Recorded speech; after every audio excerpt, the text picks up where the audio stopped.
अस्सलाम वालेकुम नाज़रीन, welcome back to my YouTube channel. आज हम बात करेंगे सीनियर पाकिस्तानी अदाकारा शगुफ्ता एजाज की हालिया इंस्टाग्राम रील और सोशल मीडिया पर इसके बाद पैदा होने वाले रद्द-ए-अमल की। शगुफ्ता एजाज जो अपने शानदार किरदारों जैसे आंच, कशकोल, जंगलोश, खाला कुलसूम का कुनबा और बुलबुले में नजर आ चुकी हैं, इस वक्त बरतानिया में अपने बच्चों के साथ छुट्टियां मना रही हैं। हाल ही में इन्होंने अपने इंस्टाग्राम पर विंटेज शॉप के लिए एक स्पॉन्सर शुदा रील शेयर की। इस रील में शगुफ्ता एजाज एक पेस्टल माओ अनारकली स्टाइल आउटफिट में नजर आई, जिसमें पर फौलादी सिल्वर एम्ब्रॉयडरी और सीक्वेंस की खूबसूरती से सजा हुआ बॉडी। इन्होंने मैचिंग दुपट्टा और खूबसूरत ज्वेलरी के साथ अपनी शक्ल निखार दी। लेकिन सोशल मीडिया सारिफीन को ये रील देखकर हैरत हुई, क्योंकि ये शगुफ्ता एजाज के भाई के इंतकाल के बाद की पहली पोस्ट थी।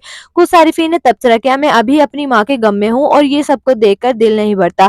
यही वजह है कि वो लंबी उम्र पाते हैं, किसी की मौत से फर्क नहीं पड़ता। सीनियर शहरी होने के नाते आपको अपनी उम्र के मुताबिक अमल करना चाहिए। पैसा सब कुछ है, थोड़ी शर्म करो। एक सारिफ ने तो ये तक कह दिया, अभी जुनून में लग रही है, बेहतर है उम्रा कर ले। दोस्तों, शगुफ्ता एजाज की ये रील इनके फैशन सेंस और जदीद अंदाज को दिखाती है, लेकिन कुछ सारिफीन के मुताबिक ये टाइमिंग मुनासिब नहीं थी। आप इस बारे में क्या सोचते हैं? क्या मशहूर शख्सियात को हर वक्त आवाम के गम में शरीक होना चाहिए, या इन्हें अपनी जिंदगी जैसे मर्जी चाहे वैसे गुजारने का हक है? कमेंट्स में मेरी राय जरूर दें। वीडियो पसंद आए तो लाइक करें।